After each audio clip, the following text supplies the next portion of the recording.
News 7 Tamil, பொறுப்பும் பொது நலமும்.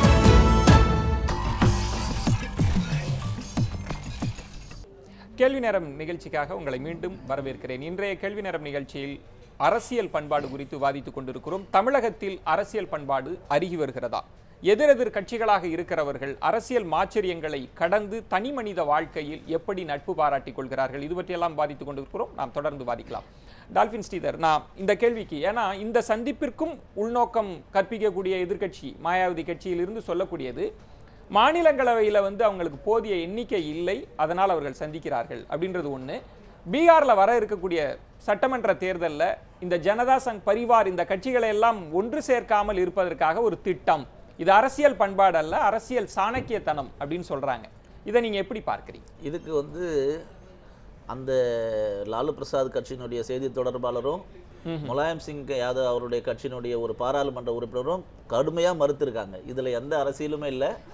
பாராளுமன்றத்தில் மேல் சபையில் எங்களுக்கு இருக்கிற எம்பி உறுப்பினர்களை வைத்துக்கொண்டு சட்டத்தை பாஸ் பண்ணுவதற்கு அவர்களுக்கு தெரியும். அது தனி விவாதம். ஆக்கப்பூர்வமான விஷயங்களுக்கு நாங்களும் ஆதரவு தருவோம்.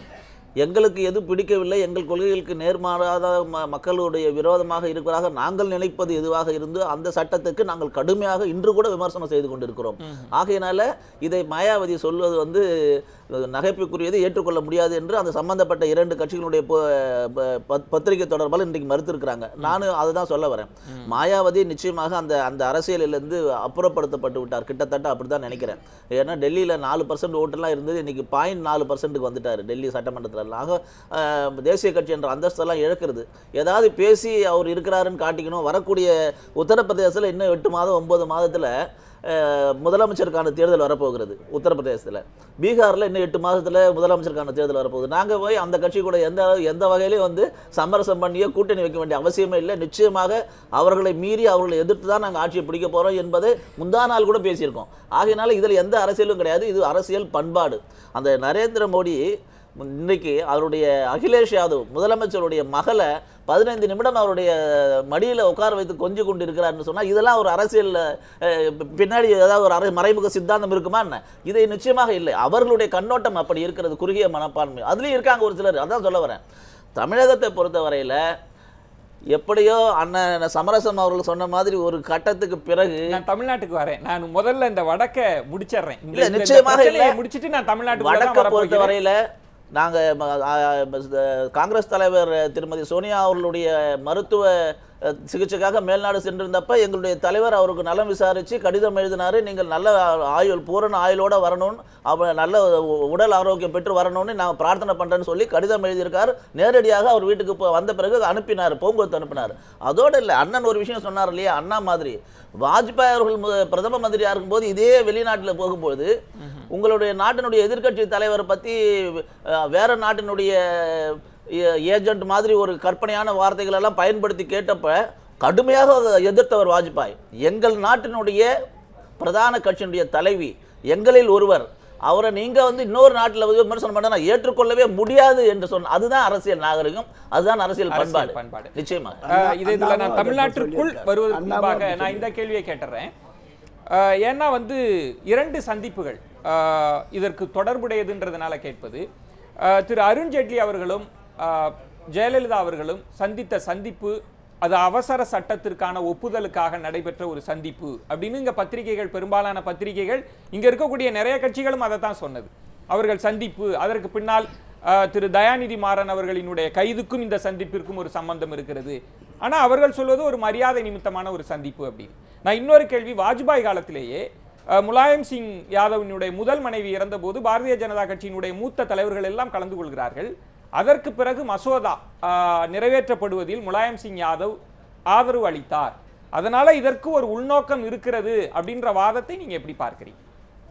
அதாவது மாயாவதி அவர்கள் அந்த மாநில தேர்தலை கருத்தில் கொண்டு இந்த செய்திகளை சொல்லுகிறார் என்றுதான் நாம் இதில் எடுத்துக்கொள்ள வேண்டுமே ஒழிய இது உள்ளபடியே மாயாவதியுடைய உள்கருத்து கூட அப்படி இருக்காது. என்ன காரணம் சொன்னால் அரசியல் தான். தென் பகுதியில் இருக்கக்கூடிய அரசியல் வடக்கையும் தொற்றி விடுமோங்கிற பயம் எனக்கு இருக்குது. அதுக்கு ஒரு சின்ன உதாரணம், இங்கே இருக்கக்கூடிய தனியார் வாகனங்கள் வந்து சில நேரங்களில் கூடுதல் கட்டணம் கேட்குறாங்க இல்லையா, அதற்கு முன்னே நீங்கள் பம்பாயிலேயோ டெல்லியிலையோ அந்த மாதிரி கேட்க மாட்டாங்க. தமிழ்நாட்டுக்கு வந்து பார்த்துட்டு தான் இப்போ அங்கே கூட கேட்க ஆரம்பிச்சிட்டாங்க நான் நினைக்கிறேன். அந்த மாதிரி இந்த தமிழ்நாட்டில் சமீப காலமாக இருக்கக்கூடிய வித்தியாசமான வேறுபாடான கல்ச்சர், அந்த கலாச்சாரம் வடக்கே சென்று விடக்கூடாது, அங்காவது நல்ல கல்ச்சர் அந்த கலாச்சாரம் இருக்க வேண்டும் என்ற ஒரு எண்ணம் எனக்கு இருக்குது.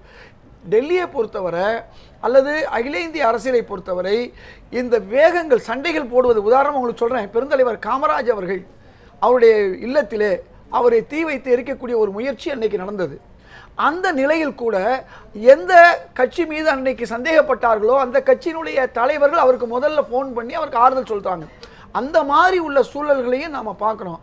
நான் ஏற்கனவே சொன்னேன், அதாவது பண்டித நேருடைய காலமாக இருக்கட்டும், இந்திரா காந்தியுடைய எமர்ஜென்சிக்கு பிறகு எவ்வளவோ அந்த கடுமையான கோபம் ஜெயபிரகாஷ் நாராயணுக்கு இந்திரா காந்தி இருந்திருக்கலாம், சரண் சிங்குக்கு இருந்திருக்கலாம். இப்படி இருந்தும் கூட அவர்களுக்கு பின்னால் 80 ஆட்சிக்கு இந்திரா காந்தி வந்த பொழுது எல்லாரையும் மதிக்கிறார், எல்லாரோடும் அன்பு பாராட்டுகிறார்.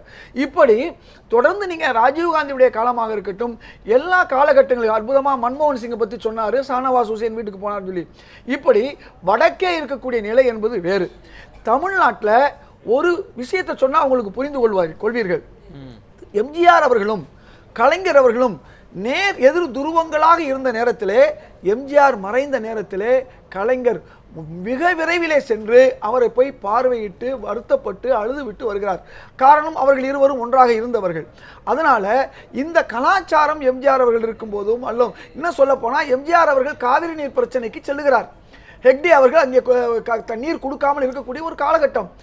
இவர் சொல்றாரு, ஹெக்டே அவர்கள் ஒரு முதல்வர் என்ற வகையிலே எம்ஜிஆர் வந்திருக்காரு, நீங்க நம்ம வீட்டில் இன்னைக்கு டிஃபன் பண்ணணும்னு கேட்கும் பொழுது, நீங்க எனக்கு காவிரியில தண்ணி விட்டா நான் டிஃபன் பண்றேன். குண்டூர் இல்ல, ரெண்டு ஹெக்டே இருக்கும்போது ஒரு காலகட்டம். அதே மாதிரி நிஜலிங்கப்பாவுக்கும் காமராஜருக்கு இதே பிரச்சனை வந்துச்சு. காவிரி பிரச்சனைக்கு இன்னைக்கு நேத்தல்ல, நீண்ட நெடுங்காலமா இருக்கு. அப்ப காமராஜர் நிஜலிங்க பாட்டை இதைத்தான் சொல்றாரு, நம்ம 2 பேருடைய உறவு தொடரணும்னா எனக்கு காவிரியில் நீர் விடணுங்கிறாங்க. இப்படி ஒரு தனிப்பட்ட ஒரு பண்பாடு, தனிப்பட்ட ஒரு நட்பு என்பது இன்றைக்கு தமிழ்நாட்டில் அருகே இருக்கிறது. மற்ற மாநிலங்கள் அந்த நிலை இல்லை. ஆனால் தமிழ்நாட்டு பண்பாடு, தமிழ்நாட்டில் இருக்கக்கூடிய இந்த எதிர்மறை பண்பாடு வடக்கே தொற்றி விடுமோ என்ற ஒரு பயம் எனக்கு இருக்கிறது. மாயாவதி அவர்கள் இந்த மாதிரி சொல்றாங்கன்னா இந்த மாதிரி எண்ணங்கள் அங்கு உள்ளவர்களுக்கும் போய் சென்று விடுமோ என்ற அச்சம் நமக்கு இருக்கிறது. அதை விட ஒரே ஒரு விஷயத்தை நான் சொல்லி முடிச்சுக்கிறேன். உங்களுக்கு தெரியும், திரு சி சுப்பிரமணியம், மறைந்த சி சுப்பிரமணியம் அவர்களும் பக்தவச்சலும் ஒரு கோஷ்டி, காமராஜ் இன்னொரு கோஷ்டி. இப்ப காமராஜரை முதல்வராக வரவிடாமல் தடுப்பதற்கு சி சுப்பிரமணியம் அவர்களே அவருக்கு எதிராக கட்சி காங்கிரஸ் கட்சிக்குள்ள நிறுத்துறாங்க. ஆனால் பக்தவச்சலம் அவர்கள் அவருக்கு ஆதரவு கொடுக்கிறாரு. இப்படிப்பட்ட நிலையில காமராஜ் வெற்றி பெற்று தமிழ்நாட்டுடைய முதல்வராக வருகிறார். வந்தவர் என்ன செஞ்சார் முதல் தெரியுமா உங்களுக்கு? யார் தன்னை எதிர்த்து நின்றாரோ சி சுப்பிரமணியம், அவருக்கு முழுமையான ஆதரவு கொடுத்த பக்தவச்சலம், இந்த 2 பேரையும் முதல்ல அமைச்சராக்குறாரு. அவர் இவர் முதலமைச்சர் ஆகிறாரு, அவர்களை முதலில் அமைச்சர்களாக ஆக்கி முக்கிய இலாக்காவை கொடுக்கிறார். இப்படிப்பட்ட பண்பாடு உள்ள தமிழ் பூமியா இன்று இப்படி இருக்கிறது என்று கேட்கக்கூடிய நிலை. திரு சமரசம் இதேதுல்லா அவர்களை நான் எங்க நகரணும்னு நினைச்சேனோ, எங்க இந்த விவாதத்தை நகர்த்தணும்னு நினைச்சேனோ அங்க தொட்டு விட்டார்.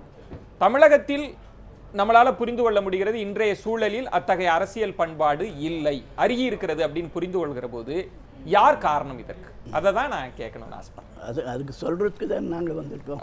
சொல்லுங்க. இங்க ஒரு விஷயம் சொன்னார், ஜெட்லி விவகாரம் இங்க வந்தது பற்றி. பாரதிய ஜனதா கட்சி மத்தியில் ஆட்சி அமைத்த பிறகுதான் தமிழக முதல்வர் புரட்சி தலைவி அம்மா அவர்களுக்கு தண்டனையே கிடைத்தது. ஆகவே எங்களுக்கும் அவங்களுக்கும் எந்த விதமான உறவும் இல்லை என்று தெளிவு. அதற்கு பிறகு இவர்கள் வீட்டுக்கு வந்து இந்த நேரத்தில் போனார், அவர் ஜாமீன்லேயே இருக்கும்பொழுது என்று சொல்லுகின்ற பொழுதும் அந்த அரசியலுக்காக இந்த இது போன்ற சொந்த விஷயத்துக்காக வழக்குக்காக அம்மா அவர்கள் வெளியே வர வேண்டும் என்பதற்காக இவர் ஏதோ கேட்டோ அவரை வெளியே கொண்டு வர வேண்டும் என்பதற்கு அவர் வந்து செஞ்சது அல்ல. மத்திய அரசில் பார்லிமெண்ட் எப்படி இருக்குது, மேல் சபை எப்படி இருக்கிறது, அங்கே என்ன தேவை, ஒரு சட்டத்தை பாராளுமன்றத்தில் கொண்டு வந்து விட்டால் 6 மாத காலத்திற்குள் அது நிறைவேற்ற வேண்டும் மீண்டும் கூடி.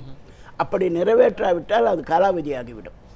ஆகவே அதை வேண்டும் என்று சொன்னால் இவர்களுக்கு நமக்கு ஒரு அங்கே அதிகமான பார்லிமெண்ட் மெம்பர்ஸ் இருக்கிற காரணத்தினால நீங்கள் ஒத்துழையுங்கள், நாட்டு மக்களுக்காக சில சட்டங்களை கொண்டு வந்திருக்கிறோம், அதை நிறைவேற்றுவதற்கு உங்கள் உதவி தேவை என்று சொல்லக்கூடிய அரசியல் ரீதியான இந்திய ஒருமைப்பாட்டுக்கு ரீதியான விஷயத்திற்கே தவிர தனி மனிதனாக அவரும் வரவில்லை.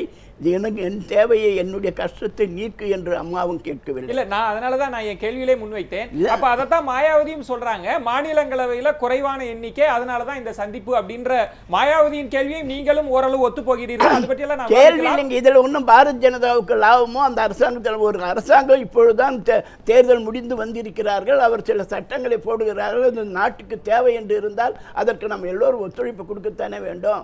அது ஒரு ஜனநாயகம். நான் தொடர்ந்து தமிழ்நாட்டினுடைய அரசியல் பண்பாடு குறித்து விவாதிக்கிறேன். ஒரு சிறிய விளம்பர இடைவேளைக்கு பிறகு நம்ம விவாதிக்கலாம். ஒரு சிறிய விளம்பர இடைவேளை. தமிழகத்தில் அருகி வருகிறதா அரசியல் பண்பாடு, இது குறித்தெல்லாம் பேசலாம். ஒரு சிறிய விளம்பர இடைவேளைக்கு பிறகு காத்திருக்கேன்.